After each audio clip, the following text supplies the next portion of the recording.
Bueno, Pablo, bienvenido. Gracias por la invitación. Por favor, hoy nos acompaña Pablo Semán, sociólogo, doctor en antropología social, investigador principal del CONICET. Y especialmente por eso quisimos conversar con él, un agudo analista de las transformaciones sociopolíticas que viene aconteciendo en la Argentina. Gracias por estar acá. En esta conversación queremos pensar con él cómo se reconfiguran las creencias, las identidades, los vínculos políticos en la Argentina y qué estrategia se puede dar la política para volver a conectar con las personas, a lo que has trabajado en tus investigaciones. Y algo que nos preocupa, especialmente desde la comunidad del CIAS, esta comunidad le inquieta esta apatía generalizada que alertamos desde la desmovilización, desde el ausentismo electoral, desde el creciente individualismo que vemos en algunas prácticas de las personas. Entonces, bueno, queremos pensar con vos algunas de estas cuestiones. Muchas gracias por prestarte a este diálogo en el marco de los 10 años del CIAS.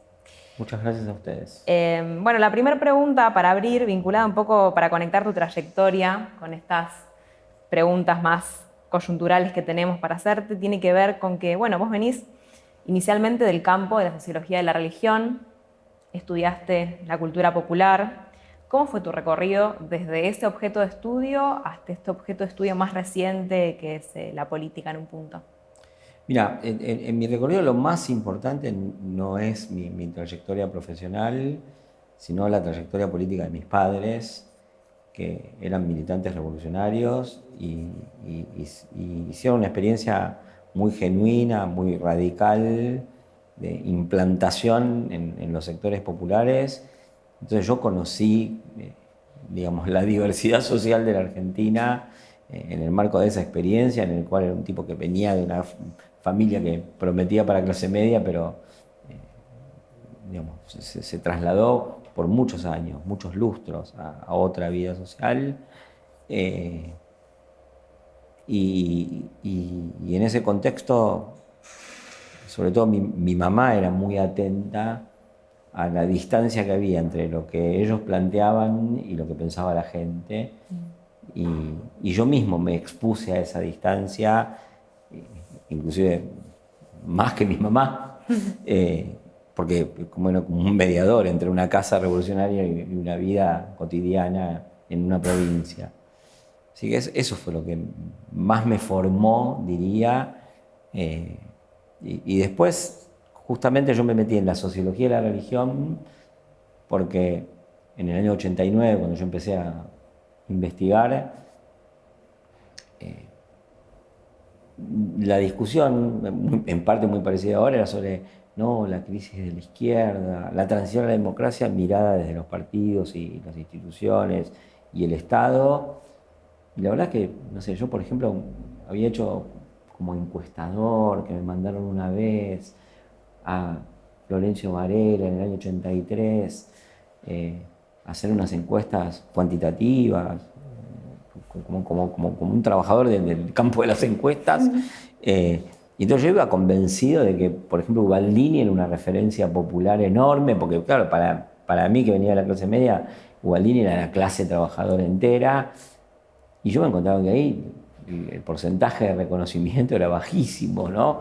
Entonces, digamos, volví a tener esa experiencia de disociación entre lo que uno dice que es un mundo y lo que es ese mundo. Y la sociología de la religión un poco me permitió sospechar que era un camino que yo no sabía. Después terminó siendo un camino de acceso a esa vida cotidiana de los sectores populares, que después aparte, obligadamente, bueno, no sé si obligadamente, pero se transformó en un privilegio por el trabajo etnográfico que implica ya no solamente ir desde afuera y preguntar y hacer cuentas y esas cosas, sino la corresidencia y compartir la experiencia con gente de sectores populares, un poco como cuando empezó mi vida. Y eso fue extremadamente formativo. Después fue muy formativo en paralelo mi formación en antropología en Brasil, donde probablemente es una de las antropologías que mejor entiende esa y más reflexiva respecto de la distancia entre las élites universitarias y el mundo popular. A mí eso me sirvió mucho. Y entonces yo trabajé siempre en el campo, digamos, de la sociología de la cultura o de la etnografía de las prácticas religiosas y esas cosas, o de la antropología de la religión, pero a partir de mi inserción en determinadas tramas, nos empezamos a encontrar con Milei. No es que buscábamos la política, la política la encontramos. Y ahí digo, porque es con varios, digo, por ejemplo, con Nicolás Belchinger, que es un colaborador, o sea, un interlocutor permanente de lo que yo vengo haciendo, y él también viene haciendo. Nos fuimos encontrando a Milei en el camino. Y de ahí de la mano también de mucha gente con la que yo hablo, y no voy a hacer menciones porque sería injusto, porque son muchísimas. O sea, yo le debo a cada santo una vela. No sé, o sea, trabajé con Portantiero, con Beatriz Arlo, con José Nun, con Ricardo Sidicaro, hablé algo, me enseñó Horacio González, toda gente muy diferente entre sí, y después muchos colaboradores actuales, que algunos de ellos fueron mis tesistas, otros son colegas con los que yo hablo mucho, y la verdad es que, digamos, ahí hay una cosa de uno no piensa solo, ¿no? Hay mucha interlocución. Tal cual. En todo esto que describís desde tu origen hasta llegar o que la política llegó a ese campo en el que vos trabajabas, hay como un denominador común en entender los modos en que la gente común interpreta el mundo. ¿Por qué le cuesta tanto a la política ese ejercicio? Bueno, primero porque es una actividad especializada que requiere concentración en la especialidad, entonces uno se distrae de las otras cosas. Eso primero. Segundo, porque la mayor parte de los políticos se reclutan o en un universo social o generan un universo social propio, en el cual ejercen la actividad especializada y se aíslan por segunda vez. Yo diría tercero, porque ya no es solamente tus interacciones, tu red. Tenés un blindaje de instituciones, de formas de decir, aparatos estatales, instituciones privadas, que configuran un público a veces de 10 millones de personas, a veces de 6, que es muchísimo, son 1 o 2 países eso. Entonces, mucha gente sospecha que en esos 10 millones se acabó el país. Y ni siquiera diría que es la comodidad de quedarse en ese 25% o en ese 12% de la población, porque logísticamente es muy difícil salir, ¿no? Sino que, o sea, para no poner tanta responsabilidad en esa imposibilidad de salir, es la atracción que ejerce ese mundo, el efecto de confirmación que tiene ese mundo. A veces yo me he encontrado por ahí con empresarios que me preguntan, ¿cómo ahorra la gente? ¿No? Y entonces digo, bueno, no, la gente no ahorra. Más en los últimos tiempos, mucha gente desahorra, ¿no? Pero, por ejemplo, esas cosas que por ahí a ustedes, que tienen otra actividad más parecida a la mía, les parece obvio que uno no podría preguntar, pero en ciertos discursos oficiales, que son una cámara de eco muy grande, lo suficientemente grande como para no sospechar que uno es una minoría y lo suficientemente chica como para no saber hasta dónde llega los límites de eso, bueno, uno se queda ahí, ¿no? Eso es lo que... Hay una fuerza de gravedad. Que atrae. Sí. Te traigo despacito al presente para consultarte, desde tu conocimiento en el vínculo de las personas con la religiosidad, ¿qué lugar ocupa para vos esa experiencia religiosa o la espiritualidad en la comprensión de las nuevas derechas y en este malestar social? No, yo no creo que haya relación directa, ni mecánica, ni unívoca, ni lineal, que es un poco lo de directo y mecánico, entre experiencia religiosa, para hablar de todo tipo de experiencia que implique un diálogo con un otro superior u otros superiores. Yo no veo que haya esa relación directa con la política, Después hay modulaciones de la religión que acompañan modulaciones de la política, pero sobre todo pensando en los sectores populares, la verdad es que yo pienso como un mundo cosmológico donde hay perdón, puede ser técnica la expresión, una especie de hiperdeterminismo de lo sagrado, donde las cosas pasan por razones explicables, no sé, la física, la biología, la química, las causas sociales de los hechos sociales, y también por la intervención de agentes intramundanos y encantados al mismo tiempo. No están en el más allá, están en el más acá, ¿no? Hay una concepción inmanente de la religión, y eso se moviliza, es parte del stock de recursos simbólicos de mucha gente, y eso no necesariamente hace a la gente peronista o antiperonista, libertario o antilibertario, pero siempre está acompañando y siempre está presente, inclusive puede ser como un refuerzo, pero no lo es en un único sentido, ¿no? Quizás, o sea, en la tradición más laicista, de la cual aparte yo vengo, y más laica, de la cual en parte yo vengo, como la religión, cortando la frase de Marx, es el opio de los pueblos, entonces es mala, y entonces solo puede estar vinculada a la derecha y a lo reaccionario y a lo conservador. Bueno, para mí no es así, eso es lo primero que diría, ¿no? Después hay otras cosas. Pablo, venís siguiendo el fenómeno libertario ya desde hace un tiempo. ¿Qué indicios te encontraste en el territorio que te permitieron decir, che, acá hay algo, incluso antes de que Milei ganara las elecciones? Mira, fue hace mucho, yo lo escribí, entonces, 2012 yo planteaba que al kirchnerismo, cuyas líneas más generales yo defendía en ese momento y algunas defendería hoy, lo iba a superar el polo de la libertad. Y el primer indicio que yo tuve de mi trabajo fueron dos. Uno, que era como esas cosas que te sacan de la burbuja, aunque ocurría dentro de los 10 millones de habitantes, que fue la marcha del 8N, que fue una de las más grandes que yo haya visto en mi vida, y dije, bueno, o sea, yo escuché a mucha gente que era partidaria del gobierno en ese momento, decían, no, esto no pasa nada, no van a juntar gente, ya fueron 10 veces, no fue nadie, y a la 11ª pues, se llenó de gente.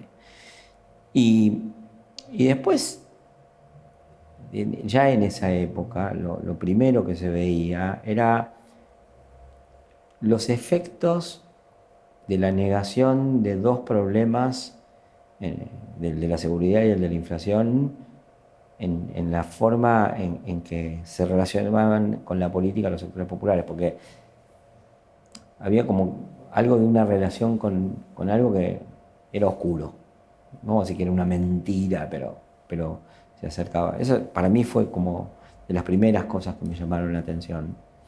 La segunda cosa que me llamó la atención, porque uno está más alertado por todas estas cosas que yo les conté de mi trayectoria y de haber militado políticamente y de habernos comido 1000 curvas como militantes políticos, es que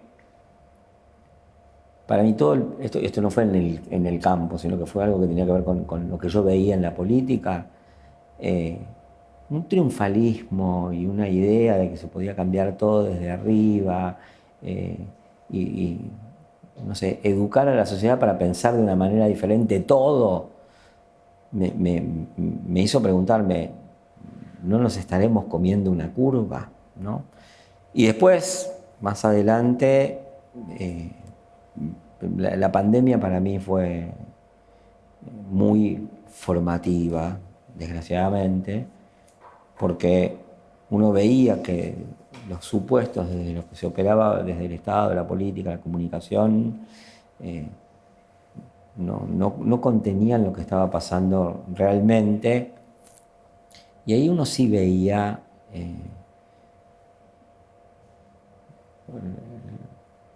digamos, las pulsiones que podían adherir al proyecto libertario. También para mí fue muy importante, un poco antes de la pandemia,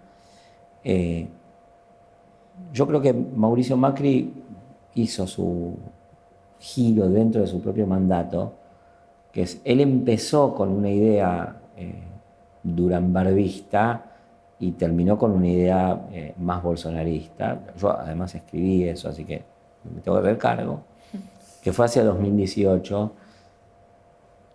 Y había en esa época, en conexión con eso que Macri percibe y lo hace girar, una especie de elogio de la sobrevivencia del más fuerte, como si fuese la sociedad fuese y tuviese que ser una jungla y el sobrevivir a la jungla fuese lo único digno, ¿no? Incluso hay gente que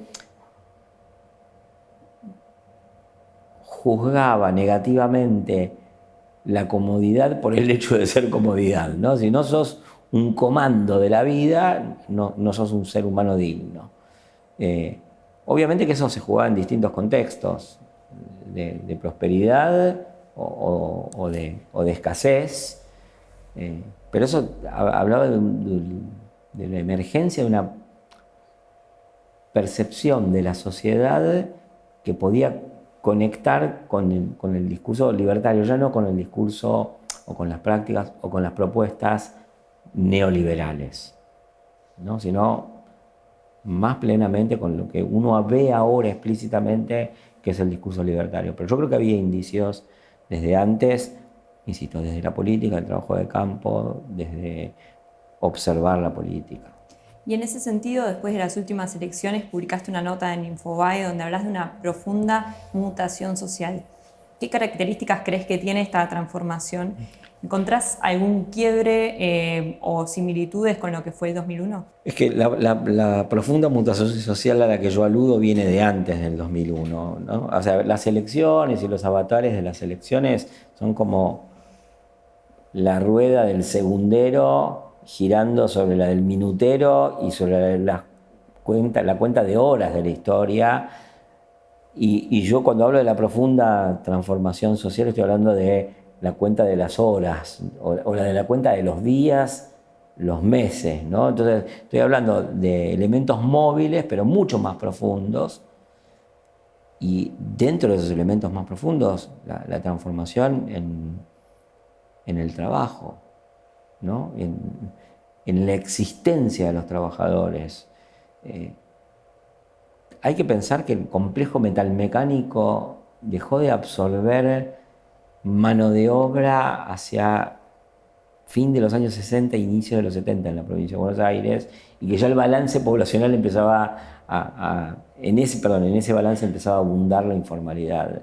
Que José Núñez hizo un trabajo sobre las cuentapropistas en 1975, que a la salida de la dictadura ya se veía los efectos de la transformación, de la pérdida o la caída de la relación salarial, la territorialización de los sectores populares, que no fue en los 90, fue antes. Duhalde la observó muy bien en el inicio de los 80,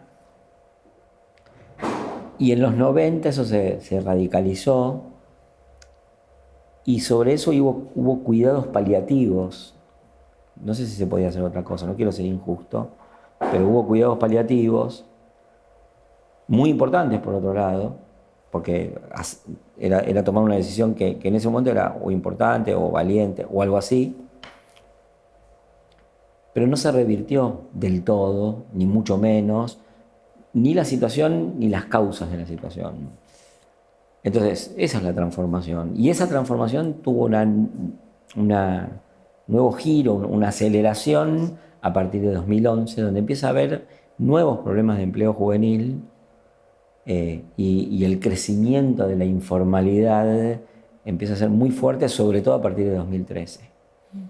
Entonces, eso es lo que yo diría que es la profunda transformación social que subyace a el predominio creciente de opciones más bien liberales o neoliberales o libertarias, porque a mí me parece que en el análisis político, tanto influido por la perspectiva libertaria como por la perspectiva de la oposición, Uno se olvida que en el 2015 ganó Macri, lo cual fue un hecho inusitado en la política argentina. Y como los libertarios lo niegan a Macri como parte de su proceso evolutivo y el kirchnerismo niega esa derrota, entonces nadie inscribe en la historia ese hecho. O por ejemplo que en 2003 López Murphy, Menem, solitos sacan cerca del 40% de los votos, y yo diría que había votos pro convertibilidad también entre los propios votantes de Néstor Kirchner, en los de Elisa Carrió, ¿no? Entonces, toda esa forma de expectativa política, de vida social, no nació con Milei. Con Milei se radicalizó, pero viene de mucho antes. Son 30, 40, 50 años que por ahí a nosotros, hablando acá, nos parecen pocos, pero son muchísimos. Engullen el 2001. Obviamente el 2001, pero sobre todo el 98, 99, 2000, fueron acelerando esa transformación del modo de vida de las clases populares. Aprovecho para preguntarte por los jóvenes mejoristas que vos nombrás Sí. en muchos escritos.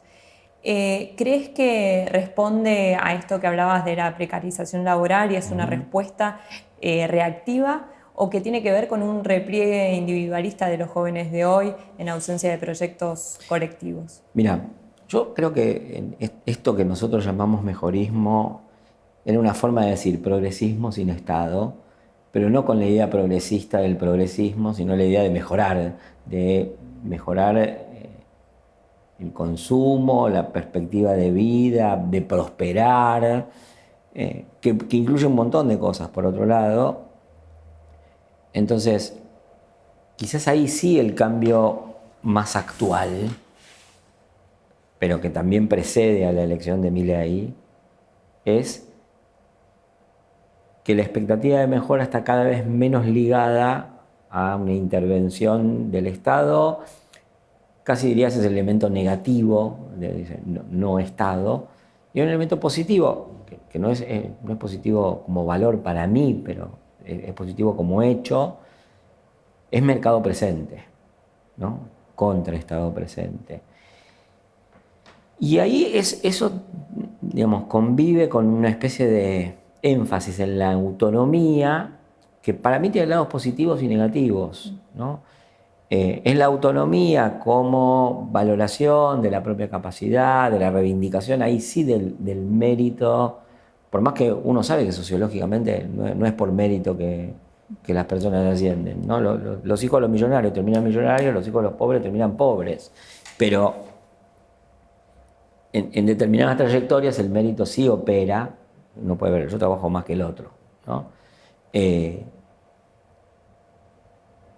Y hay un encomio de eso, y tiene un lado, digo positivo en el sentido, no sé si como valor, pero sí como hecho social. Eso existe. Y después hay un lado negativo de la autonomía, que, insisto, tampoco es valorativo, que es pérdida de instituciones, pérdida de lazos, pérdida de presencia de instituciones que contienen, disponen, movilizan. Entonces, hay mucho aislamiento. Entonces, yo una vez escuché hace muy poco un joven que trabajaba muchísimo, que tuvo una CD por la exigencia laboral, 23 años, trabajo manual, digamos, no era un ejecutivo afiebrado, que como si tuviese toda la experiencia del mundo, y hace así y dice: lo que vos tenés que saber es que nunca nadie te va a ayudar, ¿no? Y ese es el lado más negativo de la autonomía. Está desprotegido, está apenas refugiado en su familia, ¿no? Bueno, los mejoristas están trabajados por esa dualidad de la autonomía, por esa expectativa de progreso sin Estado. ¿Cómo ves ante esta falta de Estado, esta ruptura de la sociedad con el Estado, el avance del narcotráfico? Yo veo efectos de eso, no porque no se puedan ver otras cosas, sino porque mi ángulo de observación no me hace verlo.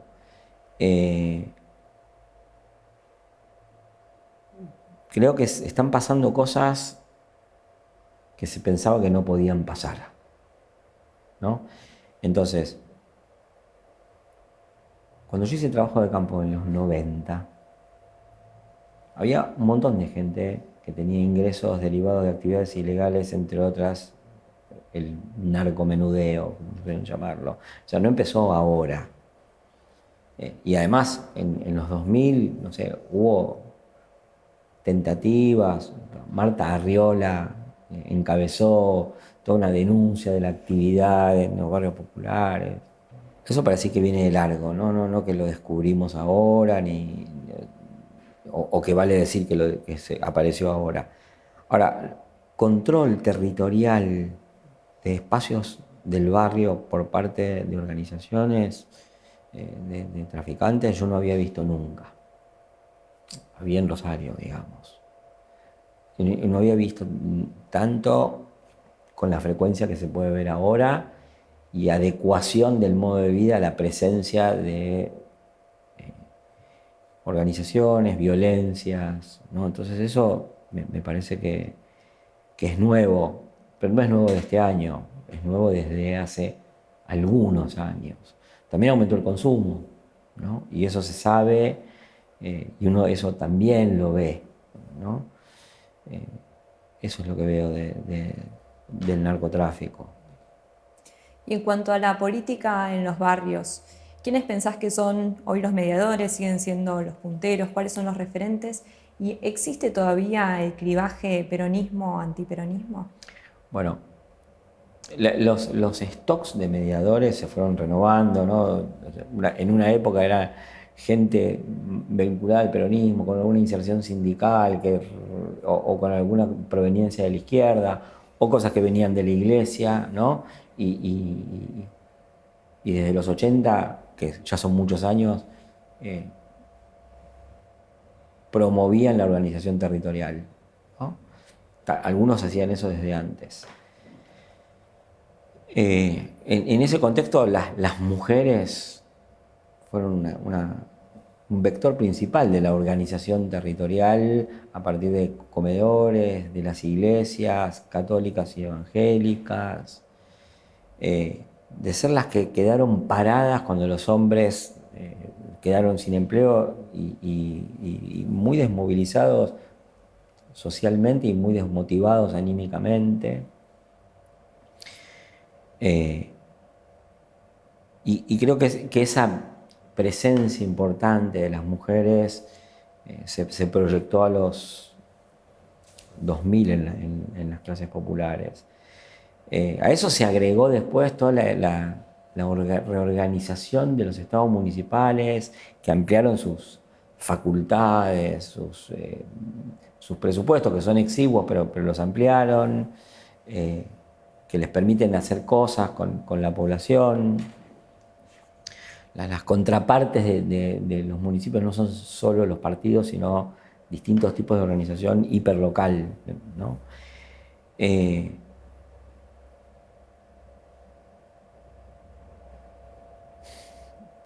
Yo no sé si eso, creo que sí, relativiza, ese conjunto de mediaciones relativiza la dicotomía peronismo-antiperonismo. Esta gente que trabaja para el barrio, gente que no, pueden tener diferencias entre ellos, se pueden pelear, se pueden romper organizaciones, todas esas cosas obviamente que pasan, pero no se plantea en términos todo el tiempo de peronismo-antiperonismo. Y además, creo que sí, en los últimos años, y uno lo puede ver en lo que pasa con La Libertad Avanza, que es, a veces La Libertad Avanza no necesita tener mediadores territoriales para tener triunfos electorales para elecciones nacionales o de carácter nacional. ¿No? Te aparece como otra interlocución, una cosa medio como que desde arriba, pero también opera en la experiencia territorial. Hay algo más que se me ocurría decir con esto, que es muchísimo lo que se puede decir sobre esto. No sé, el deporte ha sido un lugar de articulación e interpelación, ¿no? de la agencia estatal territorial. Obviamente el mundo vinculado a actividades más o menos legales también, porque el comercio informal se estructura a nivel territorial y a nivel municipal y genera mediaciones, ¿no? Uno podría ver las listas de candidatos y ya no son solamente o abogados y dirigentes sindicales. Son gente que viene, no sé, de la comunidad boliviana, un empresario textil, un informal. La Libertad Avanza presentó un repartidor, ¿no? Pero bueno, que él no era necesariamente un mediador en el sentido en que vos me lo preguntás. Y por otro lado, perdón que se los hice largo, pero también hay un agotamiento de las mediaciones estatales o de las mediaciones en vertical desde el Estado hacia la sociedad civil, porque la sociedad civil se volvió muchísimo más grande y problemática. Para el Estado, la tasa de problemas que aparece en la sociedad aumenta más que la tasa de soluciones. Y en ese aumento desproporcionado de la tasa de problemas respecto de la de soluciones, los mediadores quedan patinando en el aire, ¿no? Y buena parte de eso es lo que nosotros entendemos como el fracaso de la política y lo que genera indiferencia frente a la política por parte de la ciudadanía. Y buena parte de eso lo que genera es, por ahí, una especie de switch que es... ¿Qué te genera el concepto de batalla cultural? Odio. No, a ver, aparte lo respondí con la palabra que la sobrevaloración de la idea del odio, como si todos los lazos políticos son mezcla de fobia y filia. Los lazos humanos son mezcla de fobia y filia. Yo creo que la idea de batalla cultural se deriva de la pretensión elitista de decirle a la sociedad qué pensar. Y eso está mal en sí mismo, por eso me parece problemática, improductiva política y culturalmente, porque no es que el Estado o una élite política le puede transformar la percepción del mundo a la sociedad. Y aparte se piensa eso desde el Ministerio de Educación, la Secretaría de Cultura y el control de los medios. Y eso a su vez es una mala lectura, y importa porque es un problema político, no un problema de erudición, es una muy mala lectura de Gramsci. Cuando Gramsci hablaba de la producción de hegemonía, hablaba de otra cosa, que era de entender qué es lo que ocurre en el sentido común y acompañar o enfatizar algunas de sus posibilidades, no reconstruirlo, ¿no? Y además Gramsci nunca habló de batalla cultural. O sea, si ustedes van y buscan la expresión batalla cultural, por ejemplo, en los cuadernos de la cárcel, como tal, batalla cultural, hay una sola vez para un conflicto religioso específicamente, diferenciado de todo lo que sea producción de hegemonía, la idea de Kulturkampf, ¿no? Pero es para un conflicto religioso del siglo XIX, no me acuerdo si en Austria, en Alemania, la verdad, Prusia, no me acuerdo. Entonces, la idea de batalla cultural es la idea de una gente letrada que en general vive dentro de ese 10% de la sociedad, que cree que su mejor posibilidad de acompañar los proyectos políticos de los que participa es ponerle zócalos a las cosas, cartelitos, o deconstruir los zócalos de los otros.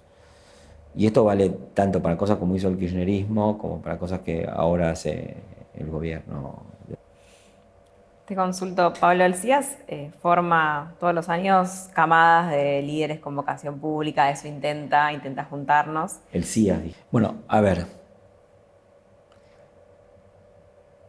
Significa poder transformarse en un referente de la sociedad en un contexto en que las instituciones estatales entran en falencia múltiple de forma cada vez más frecuente. O sea, es una tarea dificilísima de mediación entre un Estado que no puede ofrecer todas las soluciones que son necesarias y que la gente percibe como necesarias, y la sociedad, y también otros grupos sociales a los que uno podría hacer converger en alianzas para promover determinados efectos sociales positivos. Yo creo que hay que intentar hacer eso. También entiendo que es una tarea muy difícil, que tiene algo de heroico y de nadar contra la corriente. yo conozco gente que se ha formado en el CIAS de muy diversas orientaciones políticas, y lo que yo diría es que lo que yo conozco de la gente que se ha formado en el CIAS es que es gente mucho más prudente y más consciente de estos límites que yo estoy diciendo, y por lo tanto mucho más responsable políticamente. Y ahí yo diría una cosa que me parece importante, que creo que tendrían que tener todos los proyectos políticos y sociales, pero que no todos lo tienen, y uno sí lo puede observar en el CIAS, y no estoy diciendo esto porque estoy hablando con ustedes, sino porque yo antes hablo con el CIAS y me parece bien lo que es el CIAS, que es muy distinto, que es ser serio. Yo, la verdad, a esta altura, a un dirigente social y político no le pido que sea ni revolucionario, ni heroico, ni un sentido determinado de la transformación, aunque yo sí le pediría, pero digo, no me pongo muy exigente con eso, me pongo más exigente con que sea serio, que sea prudente, que sea responsable, que sepa qué es lo que promueve para llevar. Y esto no quiere decir ser conservador para mí, pero que no desgaste el lazo político.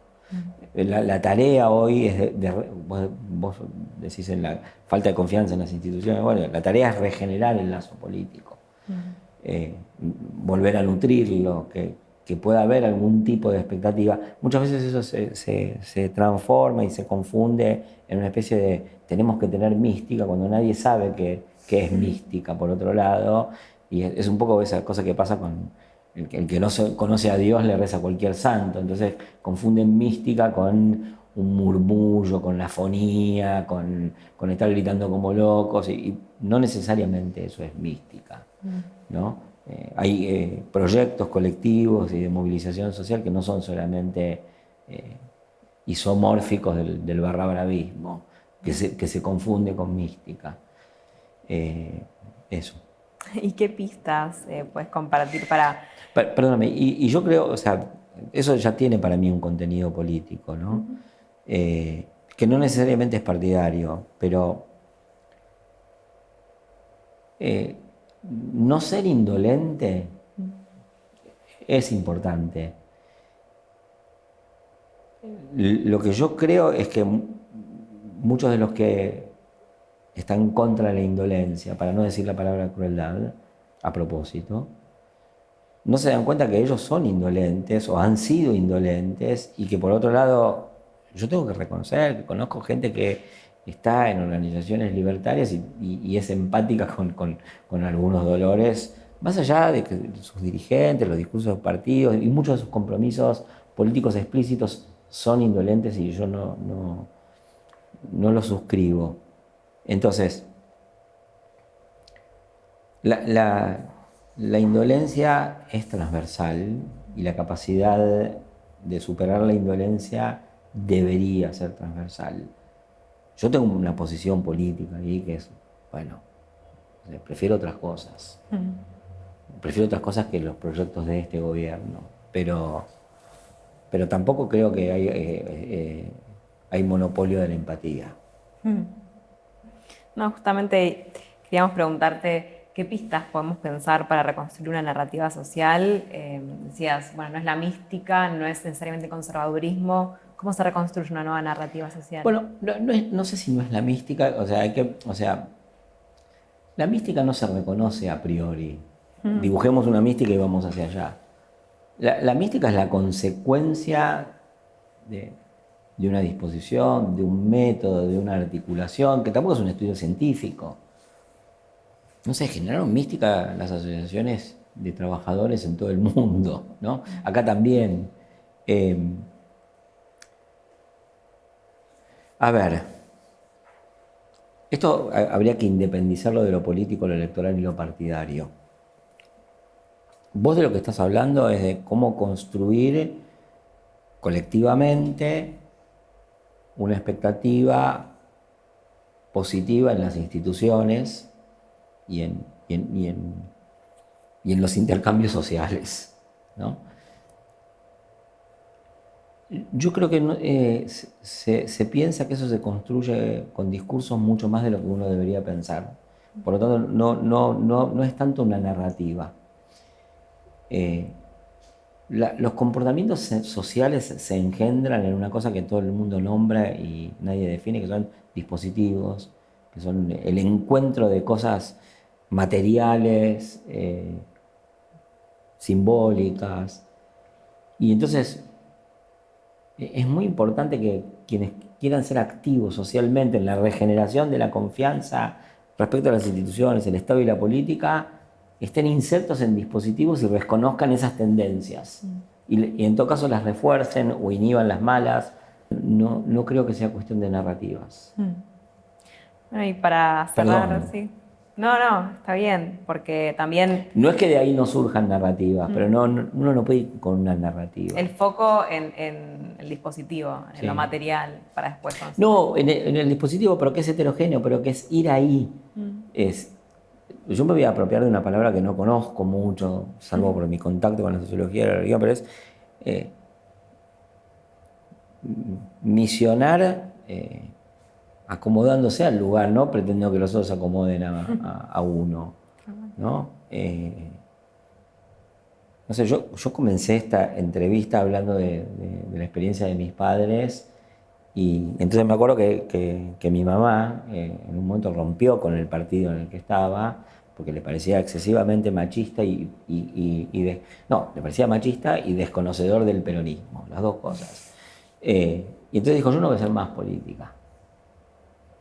Y se metió y armó el cuerpo delegado de un sindicato de un hospital que se lo ganó, digamos, es ella y 3 o 4 mujeres más a organizaciones sindicales tradicionales, predominantes, violentas y qué sé yo qué. Para mí es eso un poco lo que pienso. Te metes en un lugar y obrás desde el lugar. No llegaste de afuera con un pliego de condiciones como el requerimiento que traían los conquistadores españoles, ¿no? Que en general toda la idea de construir una identidad es como el requerimiento de los conquistadores. Y en realidad es, bueno, solamente compartiendo podés impulsar nuevos sentidos. No es ajeno a lo simbólico, pero la dirección no es esa. Para cerrar un poco desde tu lugar, eso de analista del presente, de investigador, ¿qué lugar tiene en este ruido de la conversación pública el pensamiento crítico, en esto de que todo tiene que entrar en unos caracteres, en unos minutos de video? ¿Qué lugar le ves al pensamiento crítico en este presente? Primero que yo tiendo no a minimizar ni a desestimar, pero a relativizar el excesivo valor que se le da a las redes sociales, ¿no? Eso primero. Hay otros discursos, pensamientos, formas de estar en el mundo que promueven distancia crítica, desnaturalización y desfatalización del mundo, que es eso lo que debe ser la crítica. Eso primero. Segundo, que el problema del pensamiento crítico no es el medio, aunque el medio es el mensaje un poco, sino que el pensamiento crítico, o lo que suele llamarse pensamiento crítico, es la repetición constante en piloto automático de una idea de estar contra lo que está, que no es exactamente lo mismo que desfatalizar el mundo y asumir que la dirección que tenemos hoy es un destino. O sea, hay gente que interviene para mí la crítica es como cuando uno está en el mar y lo agarra una ola y lo tira y lo hace rodar con uno mismo la ola y es despegarse de la ola. Eso es la crítica. Por lo tanto, la crítica solo puede ser inmanente a ese proceso, interior a ese proceso. Entonces, lo que uno no ve del pensamiento crítico es que no deja lo que uno ve del llamado pensamiento crítico es que se pliega a las tendencias que debería criticar. Es difícil participar del momento sin estar exactamente en la dirección de la ola. Pero me parece que la dificultad no es, insisto, el medio, sino la actitud. Por eso el pensamiento crítico uno no lo encuentra donde cree que lo debería encontrar, de la misma manera que, no sé, no se encuentra Dios donde dicen, perdón, los sacerdotes que debería estar, ¿no? No sé, en Twitter, por ejemplo, voy a dar un ejemplo, para el esto es una abstracción, pero en medio de la pandemia, una chica que es una genia, se llama Antonella Jaime, hizo un tuit que decía, las remeras del Dr. Khan las guardamos, ¿no? Bueno, eso para mí es pensamiento crítico. Decirle al bando del quédate en casa, che, esto no está funcionando como vos crees que funciona. Y no eran muchos caracteres, ¿no? Ahora, tener esa capacidad de distancia y de no plegamiento a la ola, eso sí exige una capacidad de sustracción enorme al momento. Y por eso hay tan poca gente que lo haga, o por lo menos se ve menos gente que lo haga. Tampoco es que la crítica tenga que ser o pueda ser ejercida por una élite. Antonella, de hecho, no pertenece a la élite del pensamiento crítico, aunque y a quien la designa. Aunque Antonella es una chica que ahora escribe en Panamá y en revistas de pensamiento político desde una experiencia cotidiana. Pablo, te agradecemos por participar de este espacio tan importante para nosotros en estos 10 años del CIAS. Nos quedamos con muchas ideas y reflexiones y con la pregunta de cómo hacemos para escuchar mejor a la sociedad. Sí, menos narrativas y más oreja. Bien, sí, totalmente. Gracias. Gracias. Gracias a ustedes.